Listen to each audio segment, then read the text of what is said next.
Georgia, Alabama. Sports Live will be your go-to for all your favorite high school and collegiate games this fall.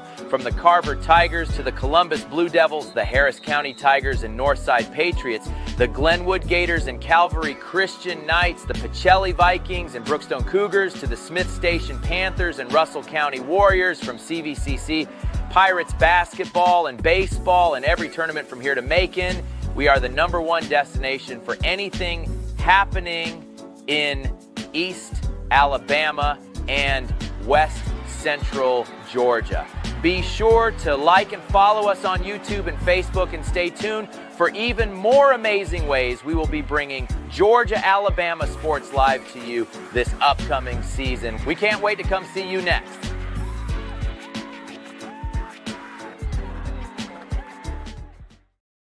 Georgia, Alabama Sports Live is proud to partner with one of our presenting sponsors, Buffalo Rock. And without this partnership, it would be hard to be able to live stream all the different sporting events at high schools, colleges, and local professional teams every single week like we do. So we thank Buffalo Rock for their support of Georgia, Alabama Sports Live. And next time you're watching a Georgia, Alabama Sports Live broadcast, make sure you're drinking a nice, refreshing Pepsi. Delicious. Thank you to Buffalo Rock and Pepsi.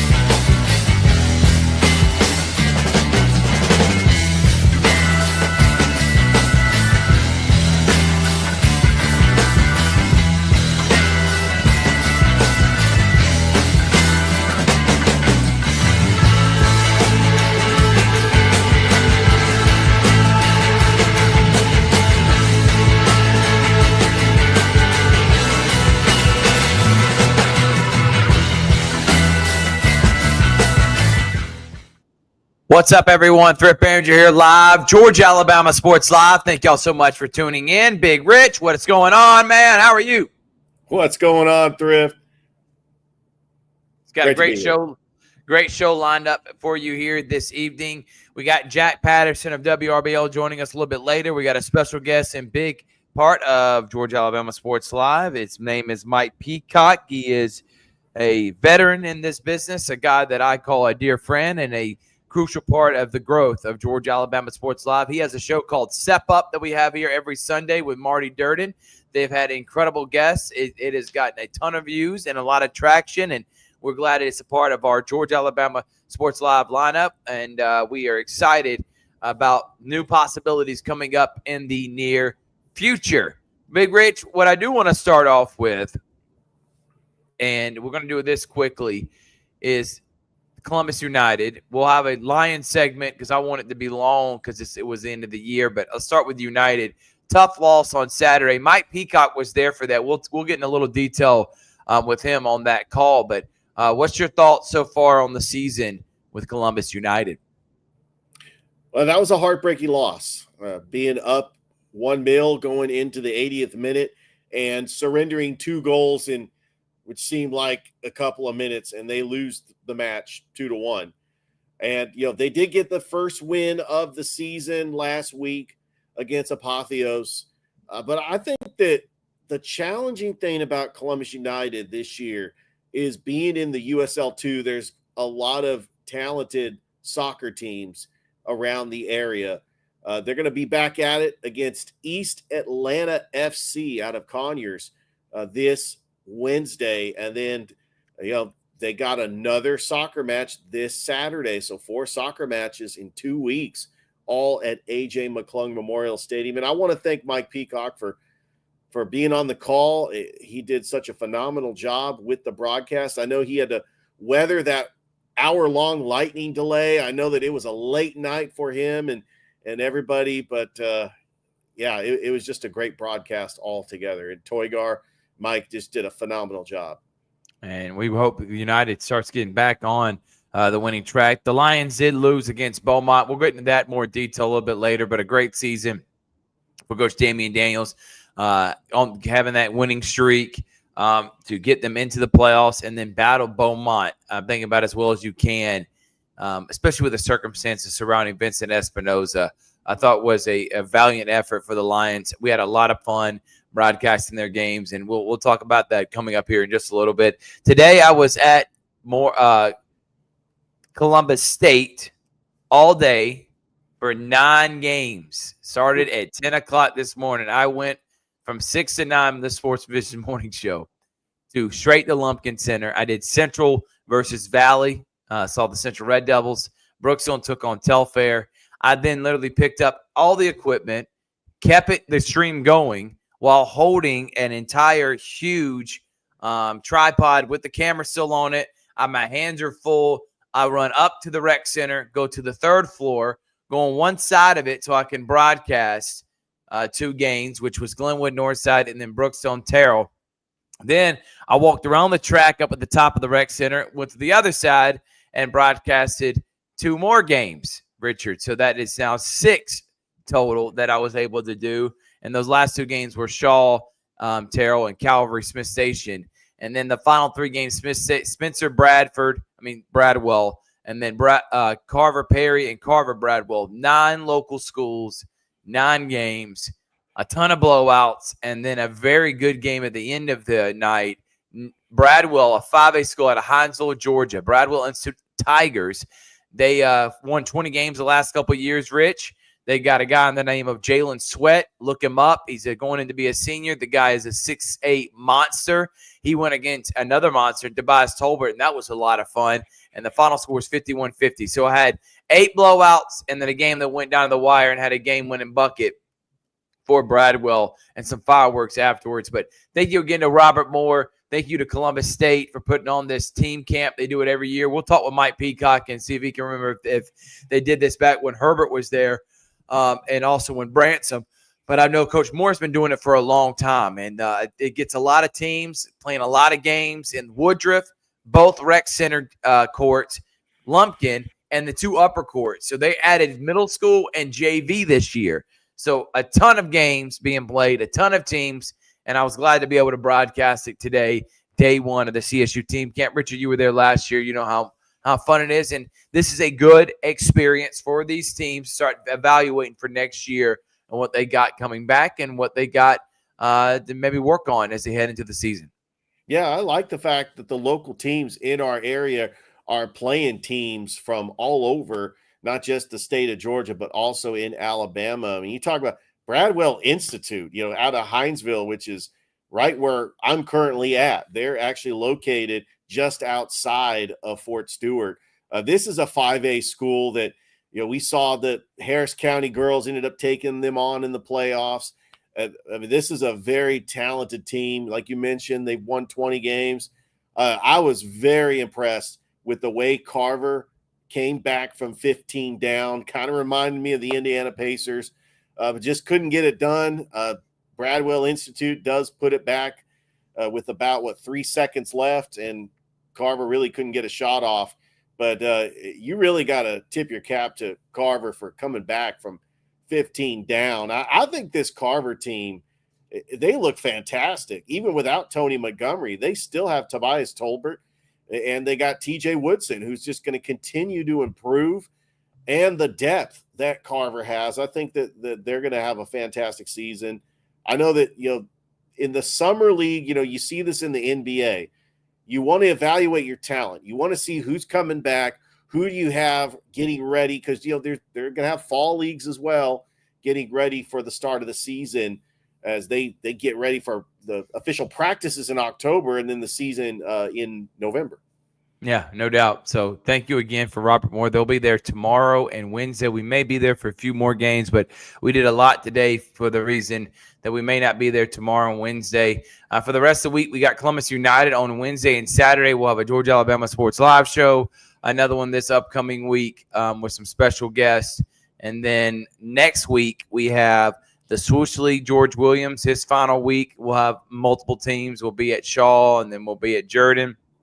And then, Richard, we will also have the week after the Muskogee County 7-on-7. So we'll even get some football at the end of the month of June We'll have United, and then we got Columbus. We also got Fountain City FC, their final home game this Saturday as well. All right, let's take a break, Rich. When we come back from break, we're going to have him on. He calls himself the old guy. I call him a leader and an incredible broadcaster that I thoroughly am thankful for, that David Spitzmiller put us in contact with each other. We'll talk about that and more coming up next with Mike Peacock here on the Georgia Alabama Sports Live Show. You're watching right now the Georgia Alabama Sports Live Show that is presented by Glenn Smith Chevrolet and GMC. Get ready to smile. We'll be right back after this. Hi, my name is Griff Gordy, and here at Gordy Eye Care, we have been serving the Bi-City community for 17 years. As a former state championship quarterback, I love the fact that I can watch local high school athletics from the comfort of my own home. So it was a no-brainer to support Georgia Alabama Sports Live and what they do for young athletes in our area. And without business like yourself, Gordy Eye Care, none of our coverage would be possible. To be able to cover the 16 different high schools, the local colleges, and professional teams. So we'd like to say thank you to you, Dr. Griff Gordy, and Gordy Eye Care for your support of Georgia Alabama Sports Live. And then you can make an appointment today at Gordy Eye Care with the number 334-291-5125. Keep supporting Gordy Eye Care and keep watching Georgia Alabama Sports Live.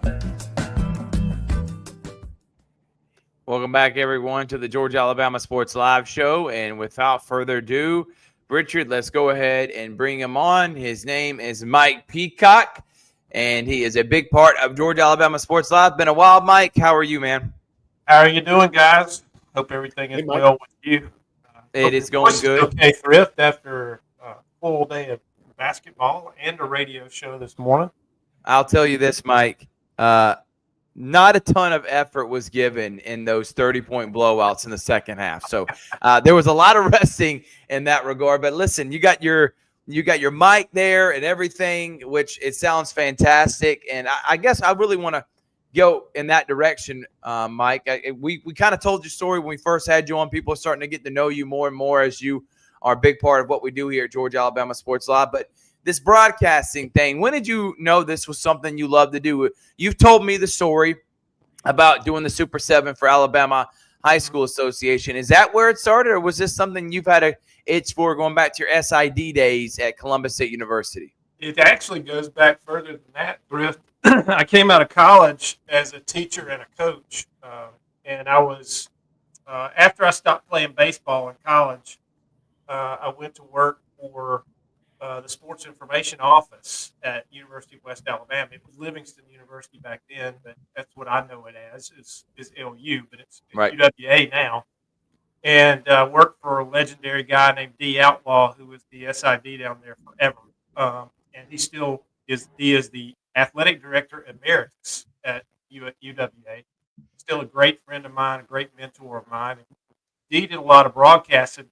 I didn't really get started on it with D then, but I knew I kind of wanted to, listening to him, and I was like, I could do that. And then in my second coaching job at Benjamin Russell, had an opportunity. There was a guy there that did local radio, and he did basketball games. I didn't coach basketball at Benjamin Russell, so I was available. And he said, hey, you want to do the radio with me for our high school basketball games? And so I started being the color guy with a guy named Harold Fox, and we did all of the home games for Benjamin Russell basketball, and that's where I got started. And I kind of learned a good bit about it, and knew I wanted to do some play-by-play eventually. And then, a few years later, came to Columbus, went to Columbus State, started doing some things, working with the man, the myth, the legend, Scott Miller, and being next to him with a lot of things, and hearing him and the absolute fantastic way he does games, and got to work with him. Also got to work in his place when he was sick, or as happened a lot during my career at CSU, the men would go one way in the postseason and the women would go the other way. And after his sidekick Eric Stone left Columbus, that left him without a broadcaster. So that fell on me. And Scott would say, "Hey, will you go with the women and do them in the postseason, and I'll do the men." And then so that's kind of where that got started. Kind of cut my teeth on basketball there with doing play-by-play with that. And then we had a professor that came along and decided, hey, you want to get into the streaming thing. He said, I've gotten a grant. I've got all this equipment. He said, we could actually put these games out on the internet live. And so in basketball, we would use Scott Miller's broadcast at home. In baseball and softball, mostly baseball, we would use our own little setup in the press box. And I did a lot of games when Scott was still doing basketball. I did a lot of the early season games in baseball on the web, and we were doing that at CSU when not very many other people in the country were doing it. Right. There were only maybe less than 10 schools in the entire country that had started streaming. And little old Columbus State here in Columbus, Georgia, was one of them. We had a really quality stream as well, because Right.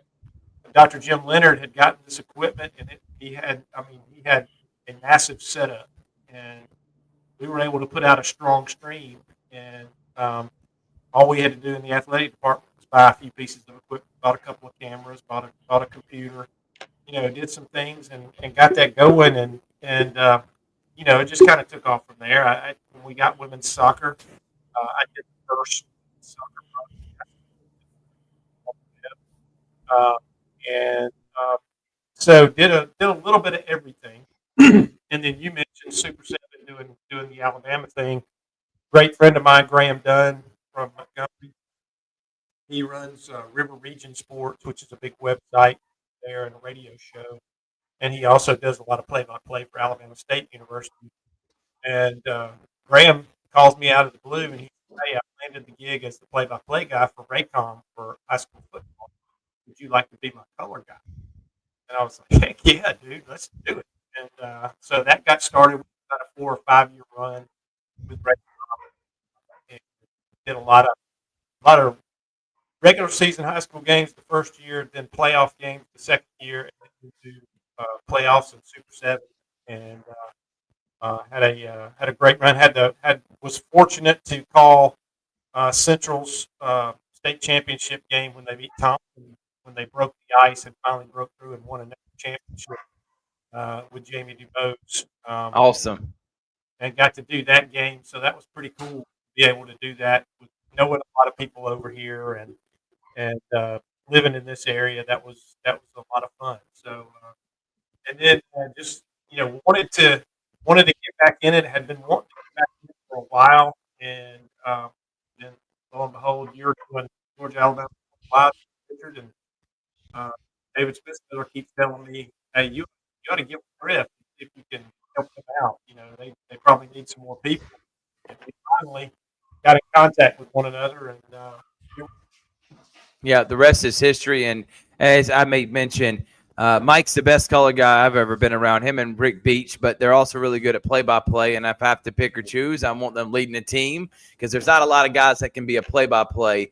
I can make do with a decent color, even though when you have a great one like yourself and Rick Beach and the chemistry you have with that person, it can just take a broadcast to a whole nother level, Mike. But I did want to talk about high school landscape in general. Richard, I know you're going to go next. Sorry, but I did want to kind of transition that to as you see fit. You've been around the game a long time, man. You see how high school athletes are. I feel like now they got more pressure than they ever have. They also got more resources than they've ever had. They are almost not as coachable as they've ever been. What is your thought as a guy that, I mean, just a few years ago, you were a coach at Calvary. Like, so you're around these modern day athletes. You've called their games. What's your thoughts on how the landscape of high school athletics, especially now with this NIL and everything else surrounding high school athletics? There's so much out there, Griff, that is potential distraction for these guys. There's so many potential distractions out there. They have a plethora of camps. They have guys who are contacting them all the time and said, hey, I'll give you private instruction.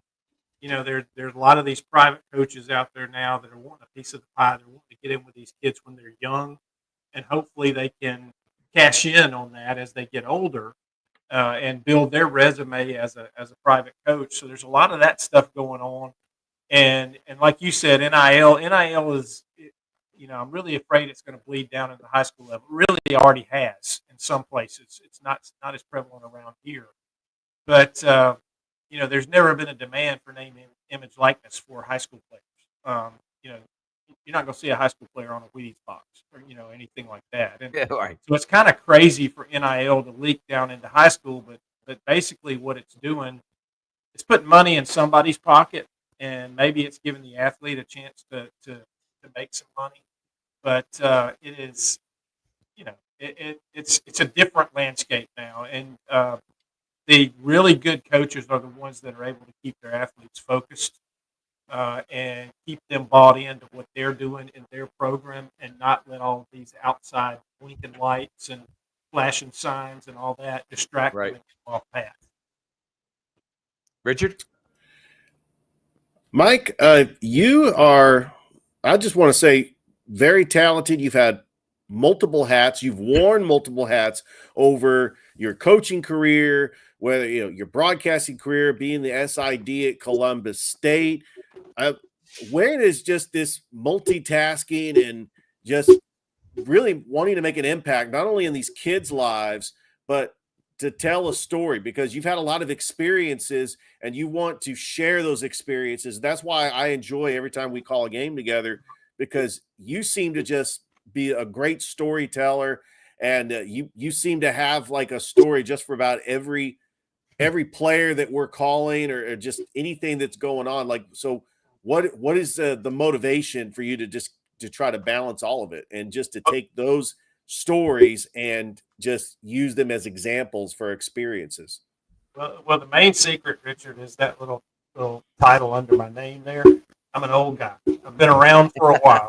I played for a long time and got into coaching for quite a long time, and I've been involved in that. I've been involved in the administrative side of athletics, and been on the other side of all of this, And so I got to work in the Olympics in '96, and had a big role in that, which was unbelievable coming from where I came from in rural Alabama.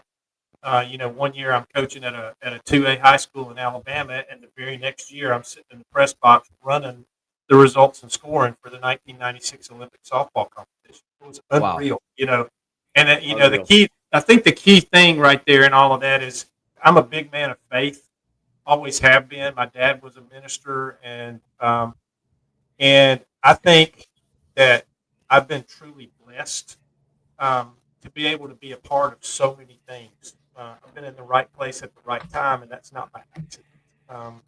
And I didn't necessarily, put myself in those places, but I think I was there at that time for a reason. Was able to take advantage of some things. I've been able to see so much, and I've done a lot of things in my lifetime. I've experienced a lot of things, and I feel tremendously grateful for all those experiences that I've had, and I think that helps when you've been around so much. And we were talking about this with Kelvin Red yesterday on our podcast. I feel like one of my attributes is that I'm a really good observer, and so I observe a lot. I try to learn a lot. I try to pick up things. When I was learning how to be a writer, I've done a lot of writing too, sports writing and stuff like that. And when I was learning how to be a writer, I was always told one of the best ways to form your style as a writer, as a sports writer, is to read other people's stuff. And so I did that. And one of the best ways to be a really good broadcaster is to watch and listen to as many broadcasters as you can, and pick up little things and form that into your own ball of wax, of how your style is going to be. And that was, that's what I've always done. And Richard, you used the term telling a story. That's what we are. When we're broadcasting a game, we're a storyteller. We're helping somebody who's not there in person see through our eyes, and with our voice, we're telling them what's going on and helping them see things that maybe they may not pick up it just casually watching on a screen. So we're molding a story. We're weaving a web for everybody that's listening to us and watching us, and it is it's pretty cool to be able to do that. Mike, you just made mention about your podcast, and I think we're going to go ahead and talk about it now, which is it's crazy how things work out, man, because I go meet with the church about a potential sponsorship, and I said, listen, I want a faith-based show. I want something different on Georgia Alabama Sports Live. And as we continue talking, Mike, and you and Marty tell me about this idea of a podcast, I knew this is something that was going to be special because I knew both of you as great men. Obviously, Marty is one of my granddad's dear friends, so I always speak highly of him. And Mike, as I've gotten to know you, I've never met a more nicer guy that has a wealth of knowledge and always about helping people out. And I just thought that we needed different avenues. We got a bunch of young guys doing this, and we could use some of that experience that you were talking about. So where did the idea come from with Step Up? And what is the sole purpose of this show that you and Marty Durden started, who was, for those who don't know, I'll let you tell everyone who your co-host is and what the idea was behind this. Go ahead, Mike.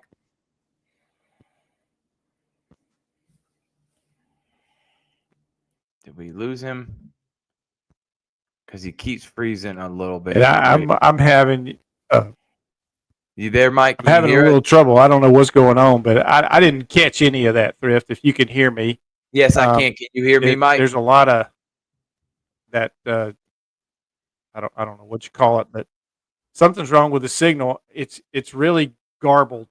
What's coming in? So I was trying to pick out bits and pieces. I know I heard the word podcast, and I heard a couple of other things, but I really just got only pieces of that.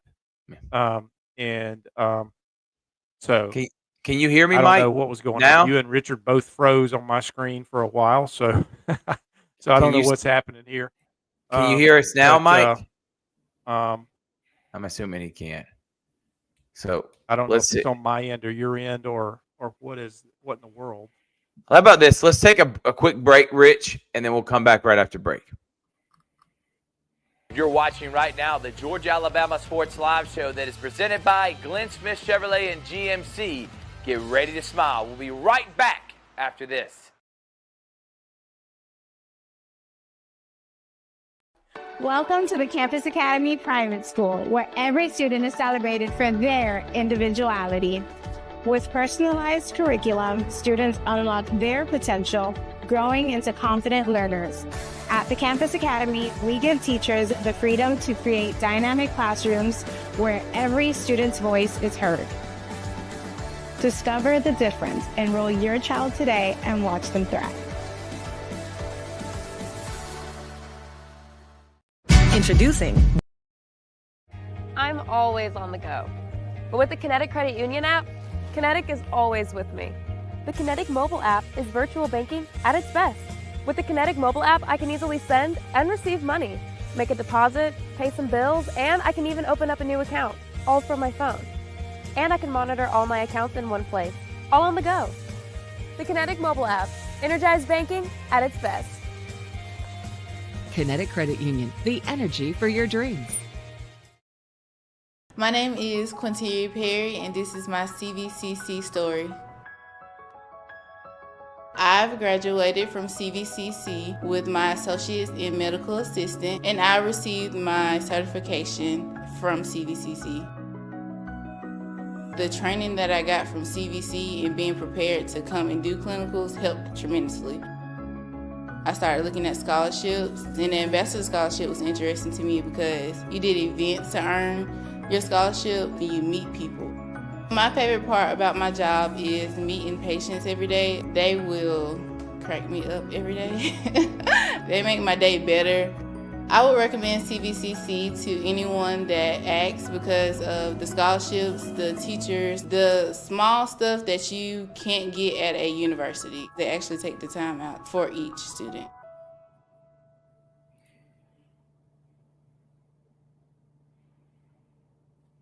Welcome back, everyone. I think we got it fixed. Mike, can you hear me? I can. There we go. Yeah. Listen, you sound like a real human being now and not like a crazy alien robot. That is the devil at work as soon as we're about to talk about a faith-based podcast. But I want No to doubt. set the stage one more time, Mike, for you to be able to listen.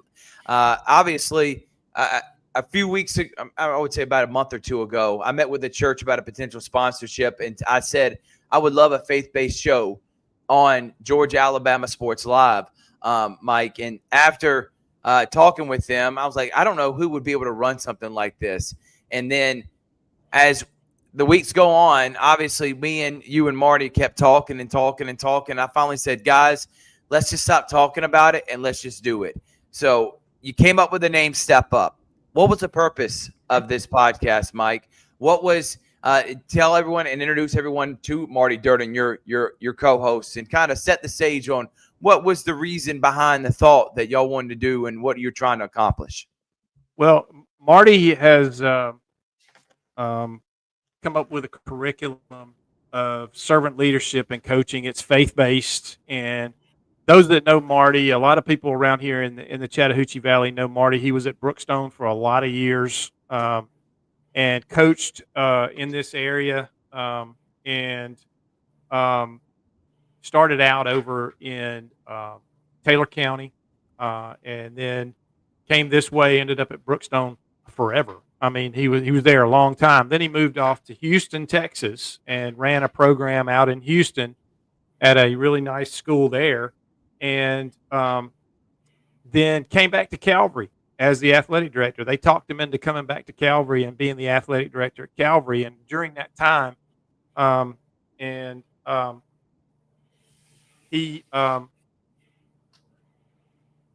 got me on board over at Calvary, and so he and I started talking. And this program that he's on, and I'm going to hope that my computer doesn't die here, guys. But this program that he has written is called A Higher Standard, and it is based on a lot of research that he did during his doctoral research and things like that. Thousands of students all over the country, student athletes all over the country, that he did these surveys with. And he put this thing together for coaches into a curriculum. And now he also has a curriculum for athletes, for student athletes. And the coaches can get this and they can run their student athletes through a servant leadership program.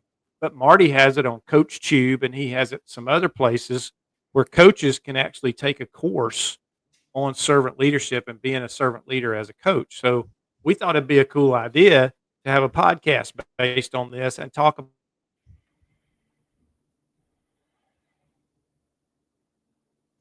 I think my computer may have just died. So maybe we can, we'll be able to have Mike on here in just a moment. I don't know why. As soon as we get into the heart of it, something like that won't happen. But it's okay because we actually got our next guest on right now. And let's go ahead and have him on. His name is Robert Moore, and I hope he loves me because I was there from 10 o'clock today and didn't walk out of that gym till 7. And we called 9 basketball games, a part of the 2025 summer basketball camp. Coach Moore, how you doing? Good. Can you hear me? I can hear you. Thank you so much for joining us. First thing I want to start with, is this your brainchild? Is this Herbert Green's, Doug Bransom's? Who started this team camp thing, and how long has it been going on at CSU? I've been the head coach there and going into my 16th season. I did one actually for Coach Green and Doug Branson when Coach Green was the head coach. Doug was the assistant. And I actually had left to take the ABAC job. And I came back and we only had like 10 teams. And then once I got the job, I only did it for them for 1 year. And then once I got the job back in 2009, 2010, I took off with that thing. And man, it has been wonderful. And, I've started off with, I can remember guys playing in it like Contavious Caldwell Pope, Tyreek Jackson that played at Georgia Tech, all those guys played in it. And Rivals.com used to come down and just look at all the guys and rank all the guys. So it has changed over the years where I've added JV schools and I added middle school teams. But, I mean, it's a wonderful thing to have in the summer. It is, man, and I thoroughly enjoy being there. We've been there the last couple of years. 9 different teams locally in the area I was able to get. Central, Shaw, Smith Station, Calvary, Glenwood, Northside, Spencer, Carver. I mean, I hit them all today, man. And I appreciate y'all allowing me to be there from the rec center, the Lumpkin. But what was the sole purpose of starting, of wanting to grow this thing? Because I feel like more than for you as a recruiting tool, which I know you're going to allude to, it's also great for high school coaches. They get 3 games, up to 3 each day, to kind of evaluate their team and see what they're going to have for the next year. Oh, yeah. I always thought if you can watch your guys play in the summer and see their development, even when I was a high school coach at Brookstone in Tift County, we used to get 20 to 30 games in the summer. And you would love to go somewhere like Auburn, Columbus State, and get 3 games in one day. Right. And then, go to another camp and get 3 games. So it's just a good way to evaluate your talent, especially when you come off a good year or a bad year. That next year is so important. And if you can watch some of your guys play against good competition in the summertime, you kind of have an idea of what you want to do offensively and defensively once you watch these guys play in the summer. Coach, as much as I really wanted to be there with Thrift to call all those games, unfortunately, my military duty kept me away. But I don't know if this was a coincidence, but one of the teams that was in your summer camp, Bradwell Institute, just so happens to be a high school that's located right where I'm currently at Fort Stewart. So I thought it was pretty cool. A great game today too. That game was awesome. Yes. But obviously the teams around this area, I think it's great that we're getting these featured. But this camp is so intriguing that we're getting schools from the outside area, like a Bradwell Institute, like. When you talk about like college scouts, recruiting, trying to just get a feel for it, the competition feels like a regular season game. I mean, they're playing hard. And what are some of the things that go into just that competitiveness with all these schools just trying to battle out against one another? It's a lot of times in the summer, it's on bragging rights because they don't count against your record. But, a school like Bradwell Institute that got some great young players is coming up. They want to put their mark. They know that Carver is one of the top teams in the state. Yeah. And once they saw each other face to face, they wanted to really go at it. And me and Thrift saw a great game tonight. I actually went to my office and Bradwell was up 10 and I came back out. Carver was up 1. So it was a great game. And I just think these guys realize that, hey, it might not be a whole lot of scouts in the stands with Columbus State, but I get a chance to have some bragging rights over the summer. And put my game against other people that's not in my area. So we try to invite some teams down. Like tomorrow we'll have Morrow High School. We'll have North Clayton. So we got some other teams coming in. And then on Wednesday you got Peachtree Ridge and you got Tift County. They'll play against each other. So you got some good teams coming in there, man. I just had some great relationships with some high school coaches, and they always come back. And, we got a great facility, so they love playing there. So it's been really good for us. Yeah, it has been, Coach, and I know it does wonders for bragging about and showing off the campus and for potential people that may want to be and eventually come there, Coach. And I know I will make an appearance tomorrow and Wednesday, and I want to have more of an opportunity to kind of recap in person with you, Coach, about what you did this past year and what you got coming up this next year. I wanted this interview solely to be about promoting the next couple of days because I want to do an in-person interview with you tomorrow, Wednesday, live from CSU. But, Coach, I do got to ask one thing about Jalen Butler getting the new head job, which I know you're excited about, man. And now you got to hold the fill. But first, let's talk about what Jalen Butler has meant to you and your program and how excited you are about him taking on this new endeavor. Man, people don't realize it, man. Losing Jalen Butler is just like losing a Jelani James or Jared Addison, guys that has kept the program together. And Thrift, y'all come to my practices all the time. I turn the defense over to him.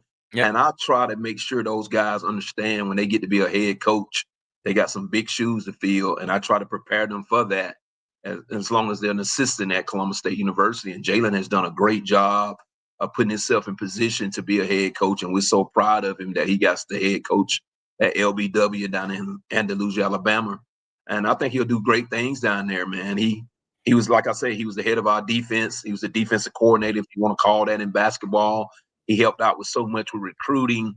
He took a lot off my plate, so I was able to get out into the community and, ask people for money and do certain things that I needed to do.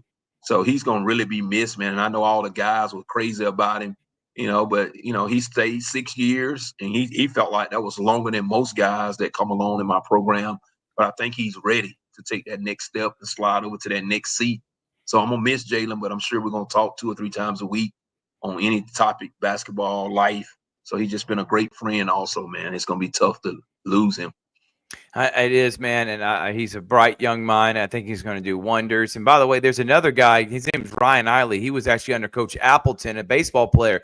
His team, and he's in junior college. His team this past year just won the Alabama State Championship and went to the Junior College World Series. So I'm seeing maybe another Cougar doing that, and Jalen Butler. And by the way, Coach, I know this just happened. You're going to need time to figure out who that lead assistant's going to be. But I got a couple names in mind that I think would be perfect for that job, Coach. But what's the next steps with that? Because, you got the season coming up. You don't got a lot of time, man. You got to find that guy that's going to be your lead assistant moving forward. Yeah, we actually met with the AD on Friday because Jalen, told everybody he was leaving.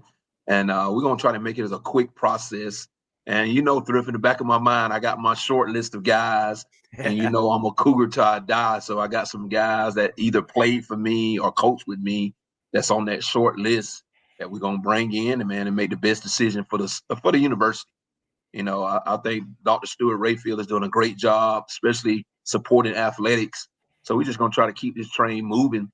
And a lot of people in the community really got a chance to see how great we can be, man. And we want to keep it going and keep our foot on the gas. So we're trying to win a national championship, man. And so the next guy that comes in got big shoes to fill, but it's going to be somebody you probably know and somebody that's got some Cougar ties. Coach, I do want to recap briefly about the season that you had. A fantastic season for the Columbus State Cougars to not only win the Peach Belt regular season title, but to host the first 2 rounds of the NCAA tournament. And I know that it's really a stepping stone to get to where you want to be, is to win a national championship. What are some of the things that the team is going to be working out as far in the off season, and what does the team look like for next year? I know we're losing players like Jelani James, Jared Atherton, but just talk about like the team that's coming back for this upcoming season. Yeah, hold on, Coach. I'm sorry, I don't want to interrupt because Richard, I was going to save that for tomorrow for the live interview. Remember, I just said that I was going to do that with the live interview. So let's back up. Let's hold off on that. Teaser. You're going to hear about who he's got coming up. Some new members. I do got to say something, Thrift. I do have to say something because you and I think alike.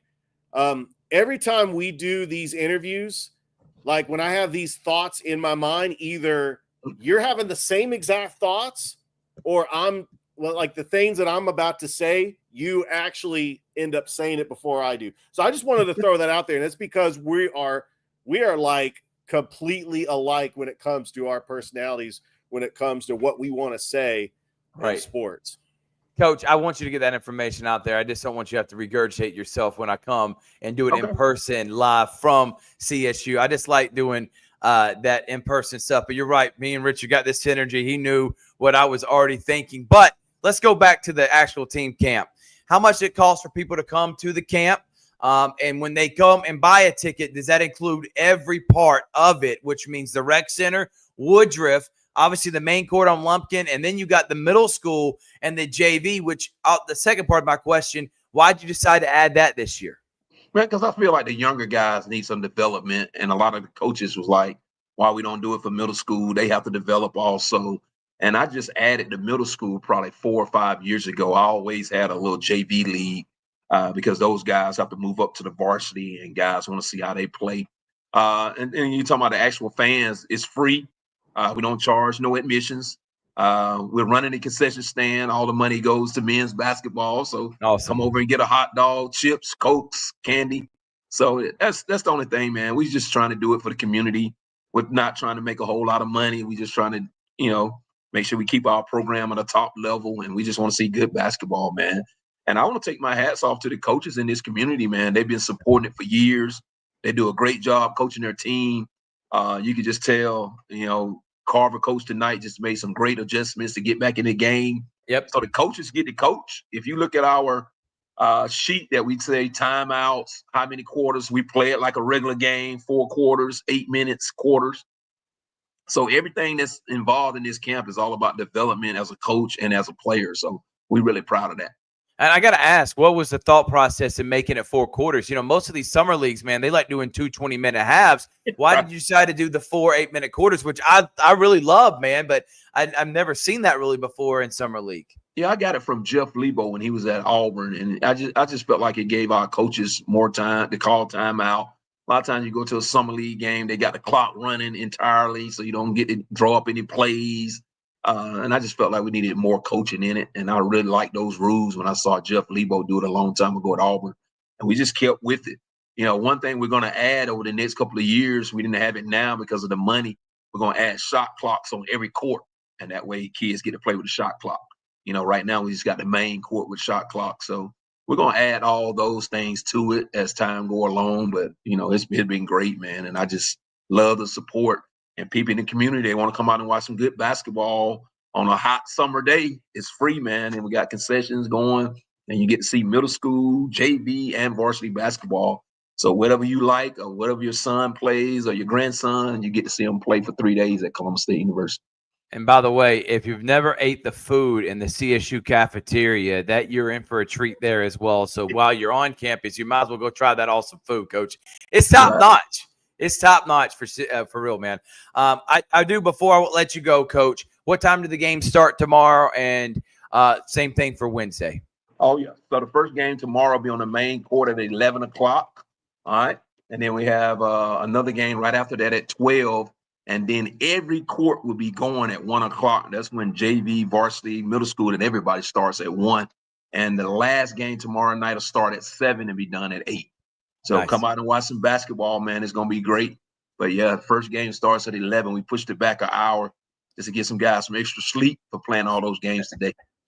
Love it, Coach. Thank you so much. I'll text you tomorrow, and we'll have set up that interview, and we'll be there for some of those games. Appreciate it as always, man, and thank you for coming on the program late tonight. All right. Appreciate y'all, man. Thank y'all. That is Coach Robert Moore. I'll go ahead and bring him back on. I'm not even going to take a break because somehow, some way, this interview is going to happen. Mike, go back to what you were saying and talking about higher learning. That's what you talked about in the curriculum that Marty Durham had created. By the way, you know Robert Moore very well. Yeah, absolutely. Robert's a great friend. You know, I could tell you some stories talking about storytelling. I could tell you some stories from back in the day when we were sitting across the cubicle wall from each other in our office down in the basement of Woodruff Gym. But we go back a long way, and I got a ton of respect for Robert. And speaking of, Robert was one of our guests a couple of weeks ago on the podcast and did a great job. But, Marty Durden came up with this program called A Higher Standard. And it's all about servant leadership. He's out there on CoachTube now, so any coach anywhere in the country can log into CoachTube, where a lot of coaches do some learning, and they can take a course on being a servant leader as a coach. And I'm telling you, there are a lot of coaches that need it, but most coaches already do it, whether they realize they're doing it or not.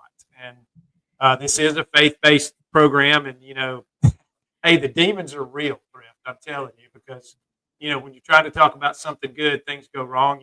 We had the first thing that whatever happened with that, it went away, and then my computer dies as my wife is trying to get my cord to me, and it died before she could get me the right one, but this is a faith-based thing, and we wanted to start getting the word out there. We wanted to have different coaches from around different places, and we're starting to branch out a little bit and move it a little bit further than the Chattahoochee Valley.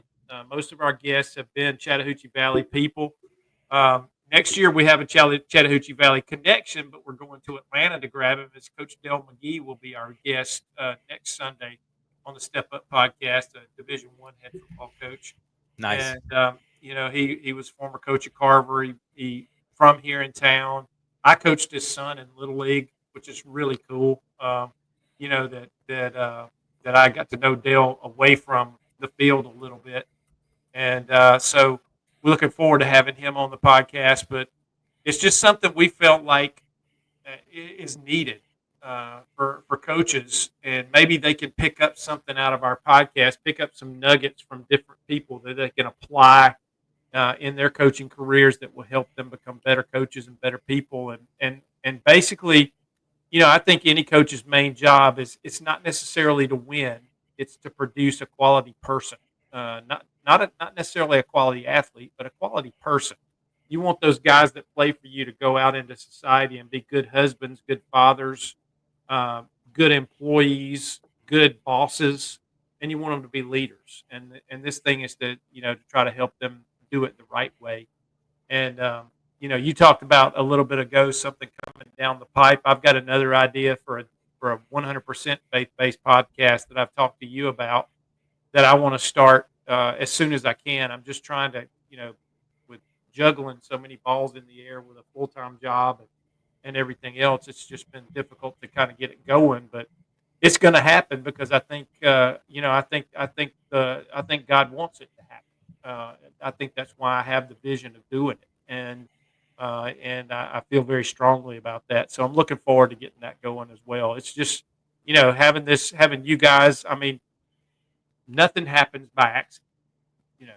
Nothing in this life happens by accident. There's a reason you are where you are at different times, and me coming into this organization with you and Richard and everybody at Georgia Alabama Sports Live, coming into this family, this team, it's not an accident. There's a lot going on here. There's a lot of moving parts that are coming into place, and I feel like we're a machine, and we're getting all the parts put together, and we're getting more and more powerful and bigger, and pretty soon, we're gonna be a force to be reckoned with, and well, we really already are, but we're just going to get better and better, and I think it's we're going to add so many elements that people are going to start coming to us saying, "Hey, what are you guys doing? How did you do this?" And you're going to say, "I don't know. It just fell into place, man." But, Right. but it is pretty cool watching this going on and be a part of it.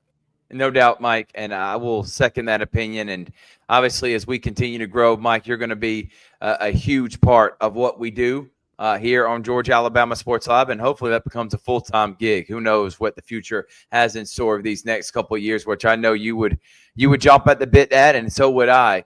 Absolutely. Again, and I think people kind of miss the point that we're only going in year 3. I mean, it's not like it's amazing. We haven't been doing this for 15 years. It's year 3. But, hey, as we continue to grow, but I'll tell you this, Step Up has been the fastest growing podcast we have on Georgia Alabama Sports Live. Each and every week you have incredible guests on. The one with Kelvin Red. There's not a time, for one, this is just to be frank, Kelvin Red's a great interview no matter what platform he's on. But with y'all and your experience with him, just excellent. Every Sunday night, 7 p.m., you're getting Step Up with Mike Peacock and Marty Durden right here on Georgia Alabama Sports Live. And I cannot wait for next week, Mike. It's going to be a lot of fun. Share it with people. We want Please. this thing to keep getting traction, getting more and more views, and we want it to take off. And it's just been fun with Marty and, all his knowledge that he's gained and put the effort that he's put into this to be able to do this for him and get this out there to more people. It gives him opportunities to go speak at school systems and to teams and to corporations and different things. And he's just phenomenal at it. And I'm just glad he's my friend. And I'm glad God brought us together to do this. And I think he's going to continue to bless it. We're going to get these little gremlins, like we've had tonight here trying to talk about this from time to time, but we're just going to mow them right down and keep going. Exactly right. His name's Mike Peacock. He'll be a focal and a mainstay during football season on Georgia Alabama Sports Live. You'll hear him on not a sideline, in a press box near you. I'll also be calling other things as well, but mainly he's my good friend and a focal point of Georgia Alabama Sports Live. Thank you so much, Mike. Tune into the podcast Step Up this Sunday night, and we'll see you later, Mike. Hey, thank you, guys. Thanks, Richard. Yeah, Thanks, Thrift. Thanks for letting me be a part of this. This is awesome. No doubt. His name is Mike Peacock. What an interview. We were going to get that thing in no matter what. Yes, I promise you that. All right, let's take a quick break. When we come back, we're going to talk about everything that's happened with the Lions, and then Jack Patterson will make an appearance, and we'll get out of here on Georgia Alabama Sports Live. You're watching right now the Georgia Alabama Sports Live show that is presented by Glenn Smith Chevrolet and GMC. Get ready to smile. We'll be right back after this. Football is back, and the only thing that makes it better is some delicious food from Zaxby's. They're a proud sponsor of Georgia-Alabama Sports Live. And I can tell you that everyone on this team loves their chicken. Get all the favorites, such as their signature chicken sandwich, or try the new chicken finger tacos with your favorite drink. From amazing salads, wings, chicken fingers, and some of the best drinks around, there isn't a better way to enjoy our broadcast without getting some fantastic meals from Zaxby's. Check out the two here in Phoenix City, one off Crawford Road and the other on US 80. Thank you again to Zaxby's for sponsoring Georgia-Alabama Sports Live. And make sure you call them for all your catering and tailgating needs this football season.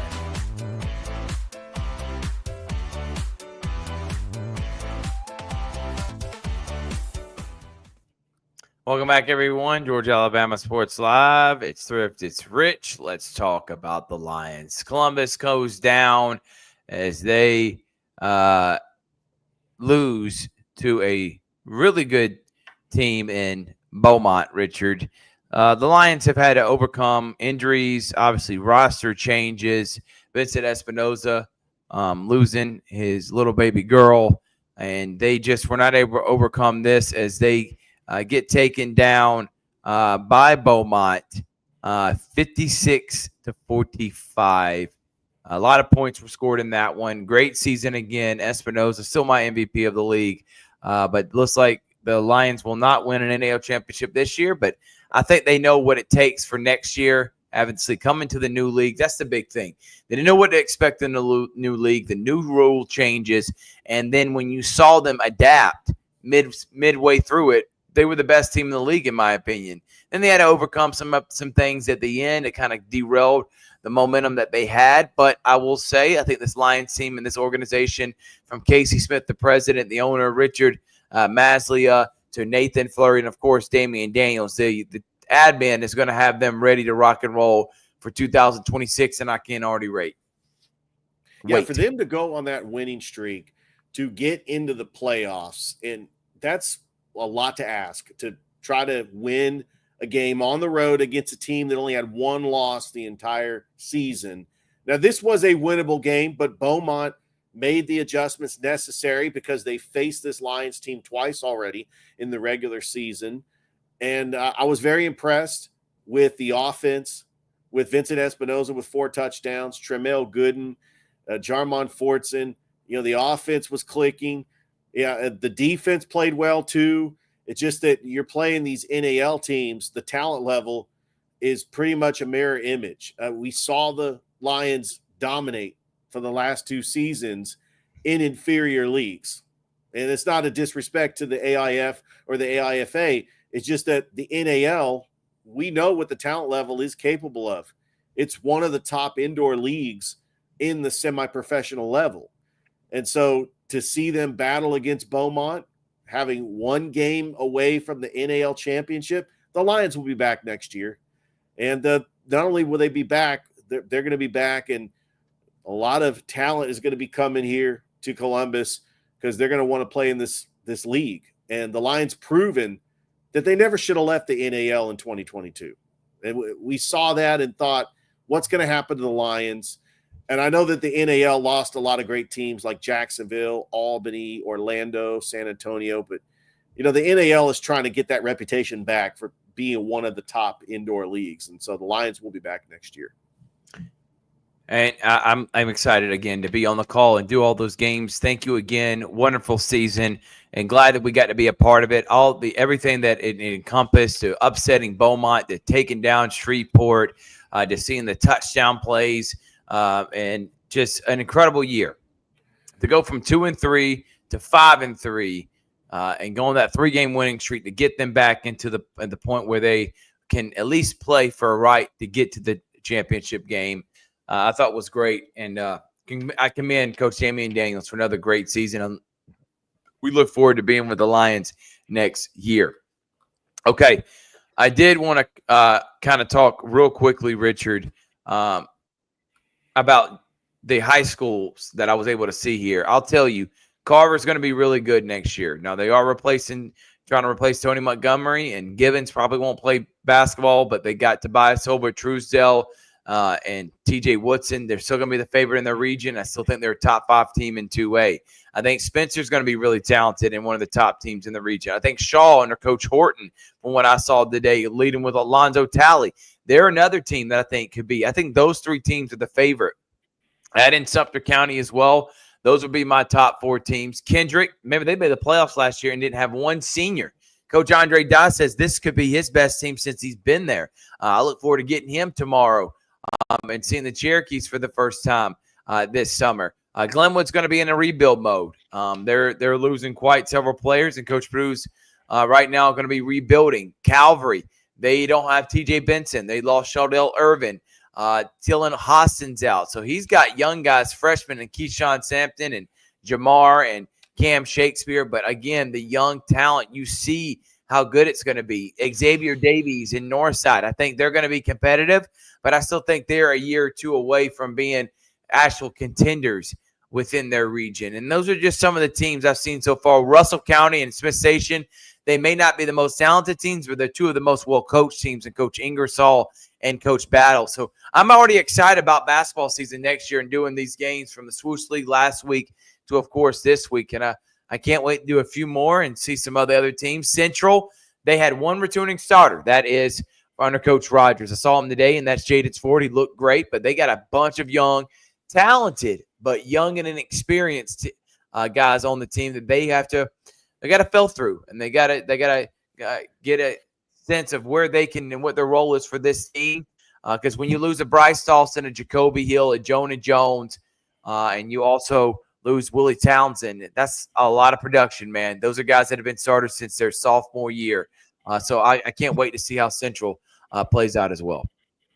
Yeah, the high school basketball in Columbus has been fantastic, not just for the boys, but for the girls as well. Just the surrounding areas in the Chattahoochee Valley. I was very impressed. That first game, Central and Valley, I mean, that would have been a marquee matchup 3 years ago. Remember, Valley was undefeated and won a state title, and Central was playing in the state title game. I was very impressed that Valley got to be showcased.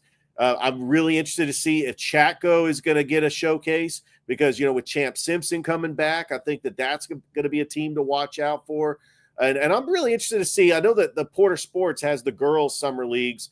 Some of these summer league teams, I know they play AAU basketball, but I'm excited to see that as well. We know that even though Hardaway lost a lot of players, they still got Rihanna Boynton. She might be one of the best players in this area. We do know that several other teams are going to be a little bit more improved. I think Northside is going to be improved. Of course, Central is going to have to deal with the injury to Jabria Lindsay. Hopefully they can get her back by the time they get ready for region play next year. But I'm really excited about this upcoming basketball season for both the boys and the girls. I am too, man. And by the way, next week will be the team camp at CSU. So Richard will be at the Swoosh League and the team camp for CSU girls. So we'll get girls and boys next week. And then we'll wrap up June with some 7-on-7 football. So cannot wait for that. All right. So let's take one more break, Richard, and we'll wrap it up with some NBA Finals talk, some Braves, and maybe some Clingstones here on the Georgia-Alabama Sports Live Show. We'll be right back after this. You're watching right now the Georgia-Alabama Sports Live Show that is presented by Glenn Smith Chevrolet and GMC. Get ready to smile. We'll be right back after this. We love being able to go to the different high school, colleges, middle schools to live broadcast sporting events around the area. Georgia-Alabama Sports Live appreciates all the fan support, but without a presenting sponsor like Glenn Smith Chevrolet and GMC and Opelika, none of this would be possible. So we want to say thank you so much. Go to glennsmith.com. That is right, glennsmith.com. See all the inventory and see why people always say, get ready to smile. Thanks, everyone, and thank you to Glenn Smith Chevrolet and GMC for being our presenting sponsor. Introducing Gatorade Water. Alkaline and electrolyte infused for great taste. Gatorade Water, always in motion. Welcome back, everyone. Let's go ahead and continue on here on Georgia-Alabama Sports Live. Atlanta Braves suck, point blank period. I don't think they're going to shake this one this year. I think this team is done. And I made this point on Sports Visions. I'm going to make it here right now. Ronald Acuna Jr., his contract ends in 2 years. You got him on a discount back in 2019, 8-year, $100 million contract for a player of his caliber and MVP talent. But aside from that, we have seen issues arise from butting heads of people in the locker room. What happened this offseason, or during the season, this year, with Brian Snitker. And then we see the injuries. Not one, but 2 season-ending injuries. In the playoffs, aside from the 2020 run, he has been lack thereof and has been really mediocre and has not delivered a championship. Remember, he did not play in 2021. He'll be 29 years old in 2 years. Do you want to pay him 10 years, $500 million? Because that's the going rate for a player of his caliber right now in Major League Baseball. I don't know if I'm the Braves, I want to take on that. Not saying he won't be a great player for that long period of time, but you need a leader. You need someone that's going to not just be the face of the franchise, but help take and make everyone else around him better. I have not seen that. That is not Ronald Acuna's personality. And I don't know if I'm willing to give him that type of money. I don't know if Anthopoulos is. So if that's the case, do you trade him? Do you let him walk in 2 years and just let his contract play out? That's the $1 million question right now in terms of Ronald Acuna. And I don't know if there's a wrong answer. I can obviously see you wanting to keep him because he's a star and you don't want to lose a star and upset the Braves fan base. But I also can see why you would want to trade him, get as much value as you can, and try to rebuild and continue being a contender that you are. Because, again, the one championship you do have came at the heels of his injury. He did not play, and you had other guys step up for you. So I think that's not really a hot take. I think it's just the truth. Braves got a lot of decisions to make, and I think at the top of that list is Ronald Acuna Jr.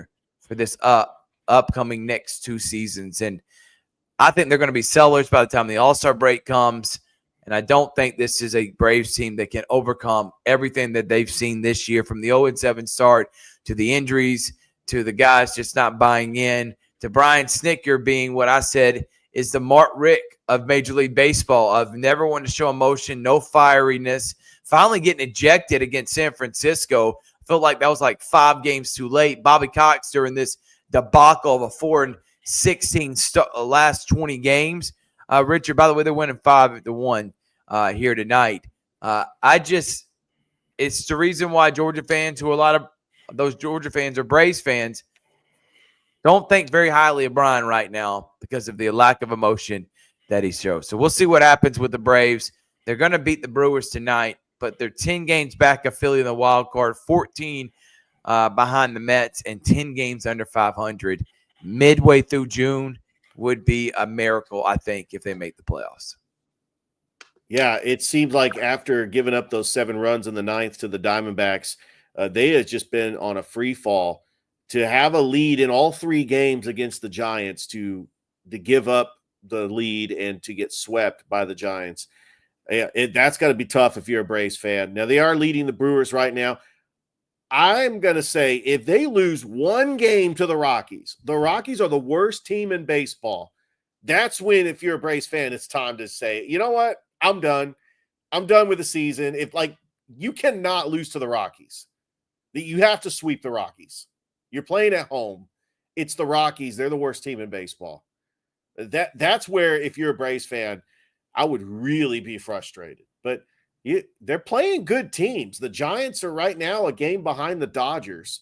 The Red Sox are a pretty good team. I know the Diamondbacks, they went to the World Series a couple of years ago, but it's heartbreaking when you have a game like that against the Diamondbacks and then your play has suffered since that collapse. Because let's call it what it is. That was a collapse. And you could blame it on the bullpen all you want. Bringing Craig Kimbrell up is not going to do anything. Being on that nostalgia train and trying to bring back Jorge Soler, Jock Peterson, Adam Duvall to try to rekindle the 2021 season, that's not going to work either. Do they make a big move at the trade deadline? I mean, there's a lot of questions if you're a Braves fan. But realistically, I hate to say this, Thrift. I think the season's over. I don't think they make the playoffs. I think that you got to – I don't – the strategy for a Major League Baseball team is to not tank the season so they can get a high draft pick. That doesn't work in Major League Baseball. But I don't know where you go from here if you're a Braves fan. Final thing I did want to talk about was the NBA Finals. No one's watching it. The ratings have been absolutely atrocious. Now, it hasn't been terrible basketball, but it's not been basketball that's been very entertaining. It's just good basketball. And for guys like myself that love the NBA, I'm not going to have a huge problem with it. I mean, the series is tied 1-1, and we got a game winner in game one.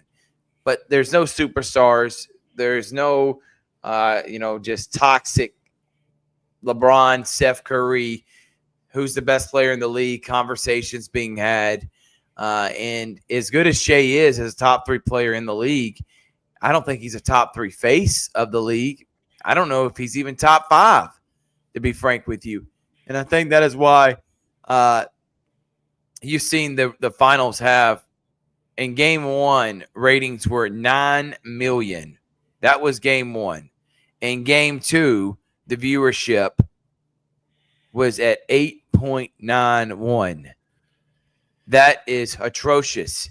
And the national championship for college football that, again, many people thought was down to previous years, this Ohio State Notre Dame had 26 million.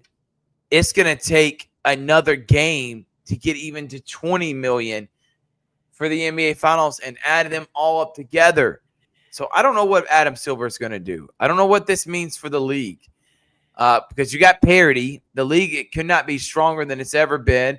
I think the notoriety of the league through short-form contents like TikTok and Instagram and YouTube Reels, people still digest the NBA. They just digest it in forms of highlights and updates and scores. They still care about the league. They just don't watch it in the same form. And I don't know what the answer is to fix that, Richard.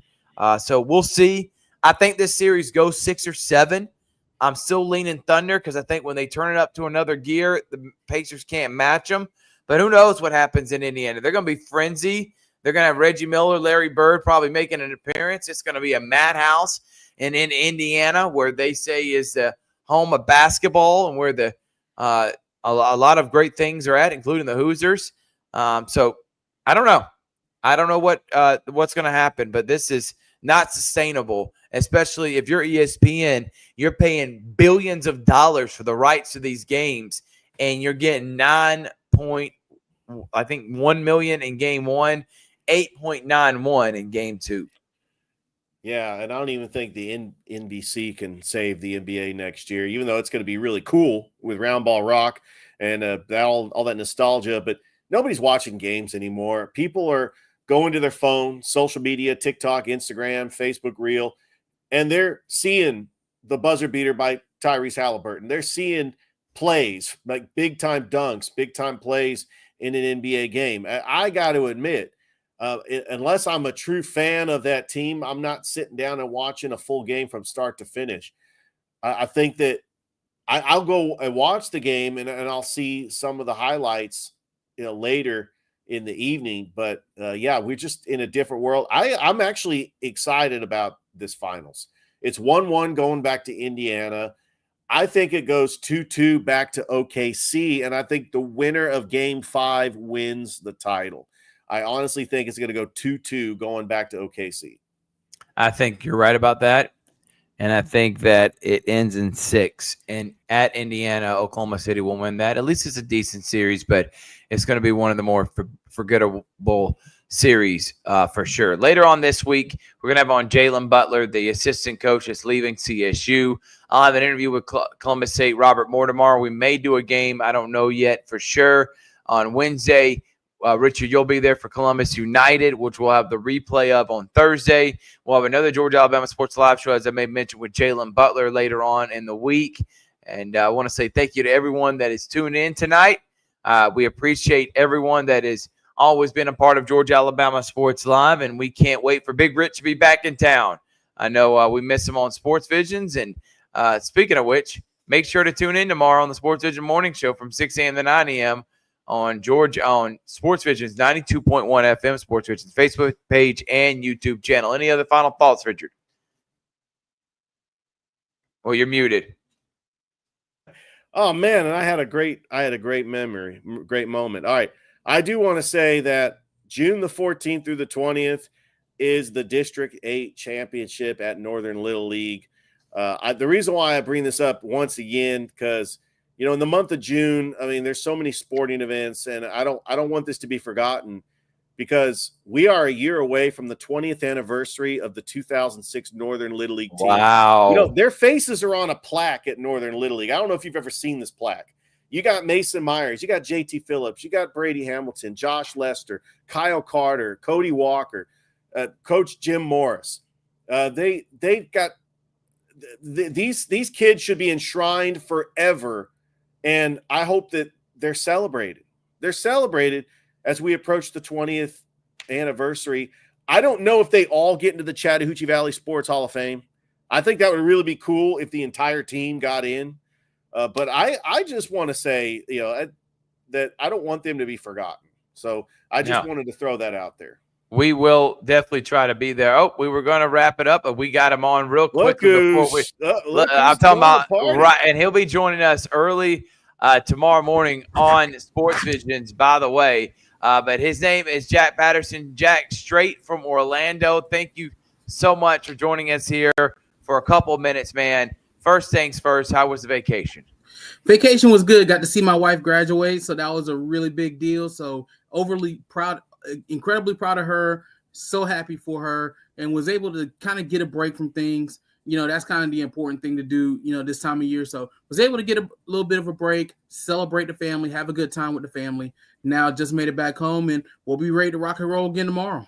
And the main reason I wanted to have you on, Jack, obviously the Lions season ended. I wanted you to talk about them as someone that has been able to cover them this year. They had overcome a lot of obstacles, as I mentioned earlier. Still a great season. Espinosa is fantastic. And now the Lions have that learning curve out of the way with the new league and the new rules. And I can't wait for next year, but they just come up short against Beaumont on Saturday. Man, for everything that team went through, they had no business making the playoffs. Let's just be honest about it. These guys got thrown curveball after curveball after curveball. People started losing faith in them after that 3-game losing streak in the middle of the season. Having to replace your quarterback mid-season, then having the things that Espinosa went through over the last couple of weeks, and you still not only make the playoffs, but you push one of the top seeds to the limit on the road. Like I said, this is that. I like the way you put it. The learning curve's out of the way, and now you've got a foundation to build on going into year 2 back in the NAL. And I honestly think it's going to set them up for success. I think Coach Daniels has his footing. I think the players have their footing. I think they have their quarterback of the future. So honestly, I think this team is set for success next year. Jack, now that high school has ended, we obviously got summer league and stuff, but y'all are not going to cover summer league games. It just doesn't make sense, feasible, and just too many games that don't have a lot of highlights. But obviously, we're there to get practice in. But what are some of the things moving forward that y'all are going to try to attack? As we still have United going on, but what you Clingstones, obviously, you got the Bravos. Now that Auburn's out, Georgia's out, and Alabama's out baseball-wise for college, pretty much done with those sports as well. What's on the docket for you and T-Red here the next couple of months before all hell breaks loose in August? Well, honestly, I think the biggest thing for us right now is we get an opportunity to catch our breath. Obviously, I got to do that this weekend. Tyler is in the closing days before he's a married man. I think we're under 30 days now until he gets married. So, he's, kind of focusing on that, still working, doing the stuff at the station too. But, obviously his attention is a little bit tied up. But, honestly, it gives us an opportunity. Yeah, we'll still be covering, the other teams. But, right now it's an opportunity for us to get to tell stories. Like I mentioned on Sports Visions the other day, he did a really cool story with Tommy Smith and the ALS Foundation that he has and the battle that he's been fighting. And once again, that story is on WRBL.com. I highly encourage you to check it out. But that's the kind of stuff that we get to do during this time period. The stories that I hate to say it, but because we have so many games that you don't really have the time to do. And those kind of stories, my philosophy is you don't do them unless you can do them right. In order to do them right, sometimes it takes time. That's a story that Tyler spent the better part of almost 2 weeks setting up and then got impacted by the rain multiple times at Synovus Park. But he was able to get the interviews done and do it the right way, to a way that he's proud of. And honestly, as his sports director, I'm proud of. So, and that's the kind of things that you get to do in this time period where you're not really running around with your head cut off. You're just, you got an opportunity to kind of, do long form interviews, because at the end of the day, any good, sports guy or, even, news director will tell you that, at the end of the day, we're all storytellers. We're all journalists. And, that's part of the job. Don't get me wrong. I love doing the highlights. I love shooting the games. That's great. But that's just one phase of my job, and being able to tell those kind of stories, the stories that, you're not going to hear about every day, the stories that you're not going to see every day. That's, the kind of stuff that honestly, I really do like to do. Wish I could do more of. But like I said, when we have so much stuff going on, it does kind of make it hard for it to happen. Jack, I know you guys were really looking forward to seeing Auburn being in Omaha.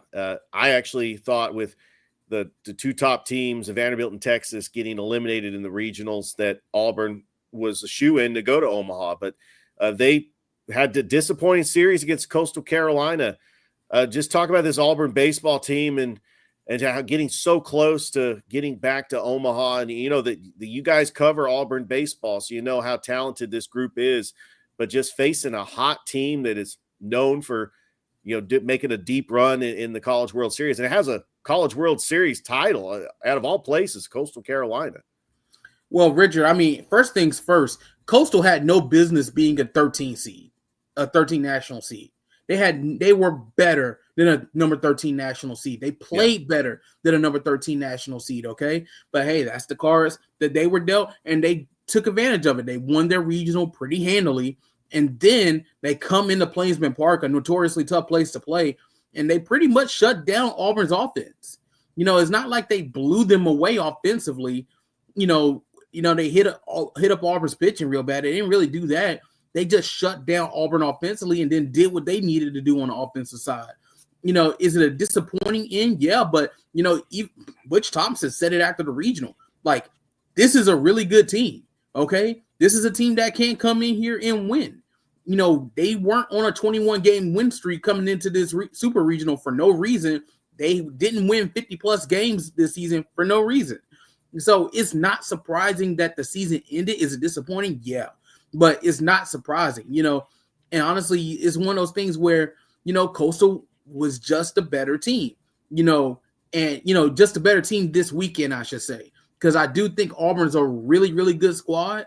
And I do think if they were playing a different team, they're probably heading to Omaha right now. But that's the draw they got. And Coastal took care of business when they had to take care of business. It's the way the game goes sometimes. Jack, final thing I do want to talk about before we get you out of here is the NCAA came out with a ruling that says no third parties. And now you apparently can't get NIL deals from Aflac and stuff because you got to get paid your salary. There's an uproar in it. Listen, the whole NCAA thing, I don't really care about. I know they're trying to change, but like the ruling, I'm not worried about as much. The biggest thing I took away was they got a sports commission and a guy by the name of Brian Seeley. Do you think that this commission is going to work when handing out punishments? And is it going to do what the NCAA tried to do for many years? Thrift, I'm going to be honest. I've seen, bits and pieces of this. But I'm going to be honest, I haven't had a chance, just because I've been running around in Orlando the last couple of days. Right. I haven't had a chance to sit down and really see what all this means, okay? Because there's a lot of legalese here, so I don't want to sit here and put my foot in my mouth because I don't know everything.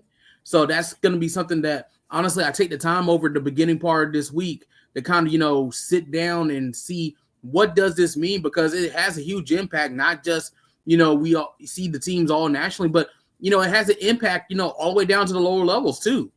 So, it has a major impact on, how the future of college athletics, honestly. So, but as far as, my opinions on it and everything, I don't really have an opinion on it because I don't really know enough about it to have an opinion.